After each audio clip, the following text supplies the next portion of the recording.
Hello everyone and welcome back to our channel.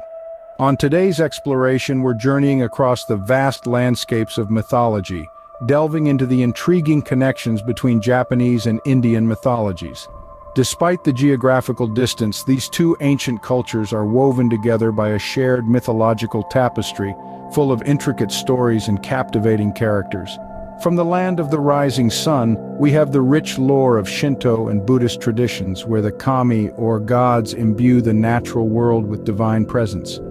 Meanwhile, the Indian subcontinent, with its myriad of gods and goddesses, offers us a labyrinth of epic tales and spiritual wisdom encapsulated in ancient texts like the Vedas and the Mahabharata. These two mythological worlds, though distinct, intersect in fascinating ways, giving us a glimpse into the power of human imagination and our shared narrative heritage. So, let's dive right in. To begin, let's briefly introduce Japanese mythology. This rich tapestry of lore is deeply ingrained in Japan's cultural fabric, its roots reaching back to the earliest history of the land of the rising sun. At the heart of Japanese mythology are the Shinto gods, or kami. These deities aren't like the gods of Western mythologies, omnipotent figures in the heavens. Instead, kami are believed to inhabit the natural world around us. They are in the rustling leaves, the flowing rivers, the towering mountains. They exist in the very air we breathe.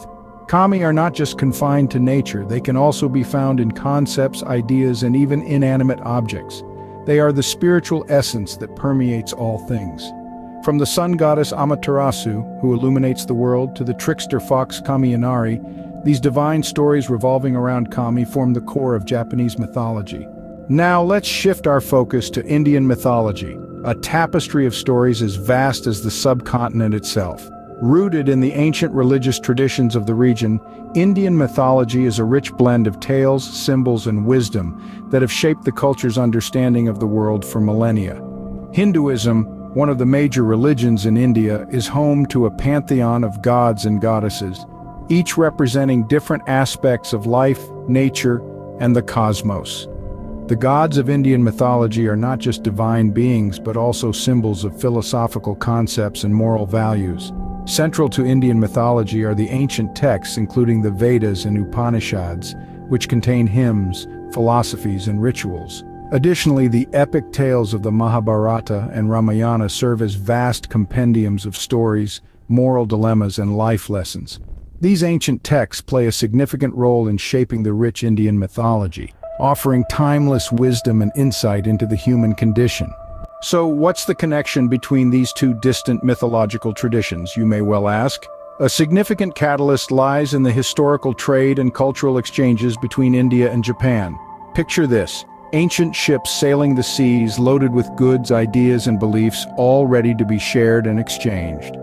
Now let's bring in the Silk Road, a vast network of trade routes that once connected the East to the West. It was not just a pathway for commerce, it was a conduit for cultural exchange. As merchants and travelers moved along these routes, they carried with them the stories, philosophies, and mythologies of their lands. India's rich tales found their way to the Japanese archipelago, while Japan's unique mythology traveled in the opposite direction.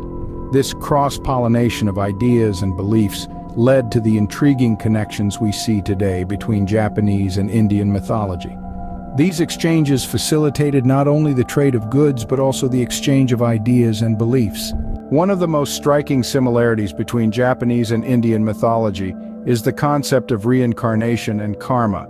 These two belief systems, despite being geographically distant, share a profound understanding of life and death as cyclical processes, intertwined with the individual's actions and moral conduct. In Indian mythology, karma dictates that the deeds of a person in their current life will determine their fate in their next life. Similarly, in Japanese mythology, we find the concept of giri, an obligation or duty that carries a similar weight as karma. It's believed that fulfilling one's giri leads to a harmonious existence, while failing to do so results in disharmony and misfortune. This concept, much like karma, emphasizes the importance of one's actions and their consequences. It's truly fascinating to see such fundamental ideas transcend geographical barriers and cultural differences. In both belief systems, one's actions in this life affect their future lives. Many deities in Japanese and Indian mythology share similarities. Take, for instance, the Hindu goddess Saraswati and the Japanese deity Benzaiten. Saraswati is revered in Indian mythology as the goddess of knowledge, music, and the arts. She is often depicted holding a musical instrument, symbolizing her mastery over artistic endeavors. On the other hand, Benzaiten is a goddess in Japanese mythology associated with everything that flows: words, knowledge, music, and the arts. She too is often depicted with a musical instrument, further emphasizing this connection. These parallels aren't just mere coincidences.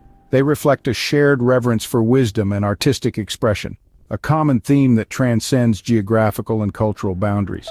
Just as Saraswati is invoked by students in India before embarking on their academic journey, Benzaiten is revered by Japanese artists seeking inspiration.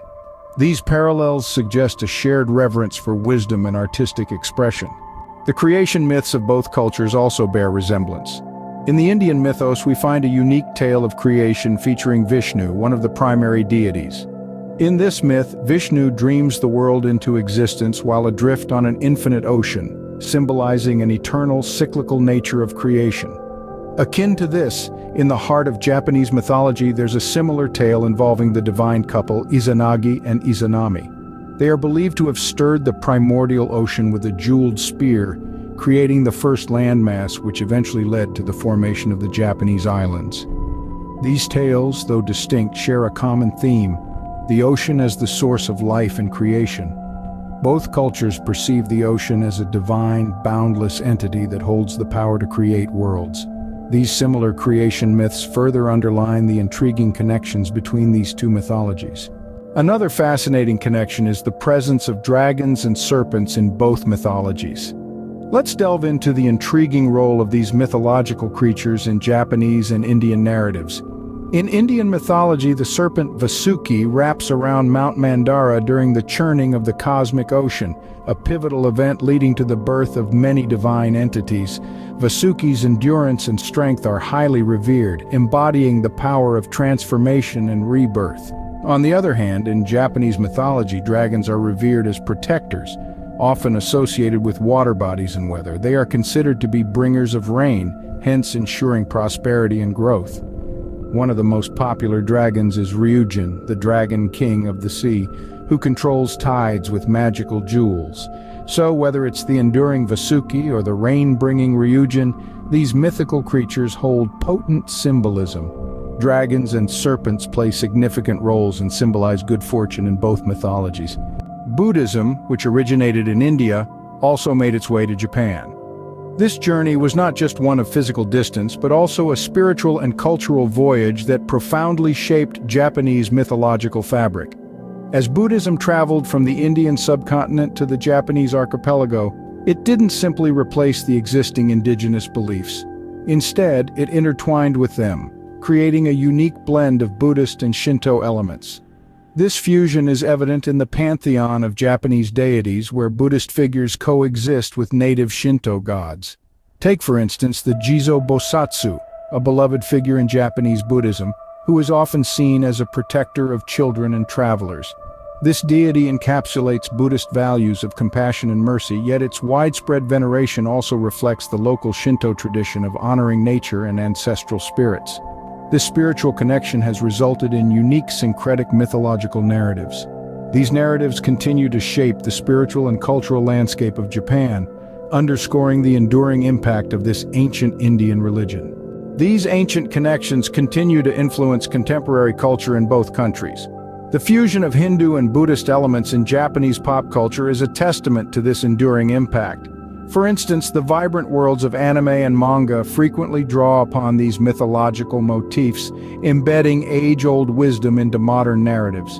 Similarly, the rise of Japanese pop culture in India is a fascinating development. From manga enthusiasts to anime clubs, Japan's cultural exports are finding a receptive audience in India. This mutual appreciation and exchange of ideas are not just limited to entertainment, but extend to a deeper understanding of each other's mythologies. This reciprocal influence reflects a shared curiosity and respect for one another's cultures. As we've seen, mythology isn't just a collection of ancient tales, but a living, breathing entity that evolves with time. This ongoing cultural exchange continues to enrich the mythologies and cultures of both Japan and India.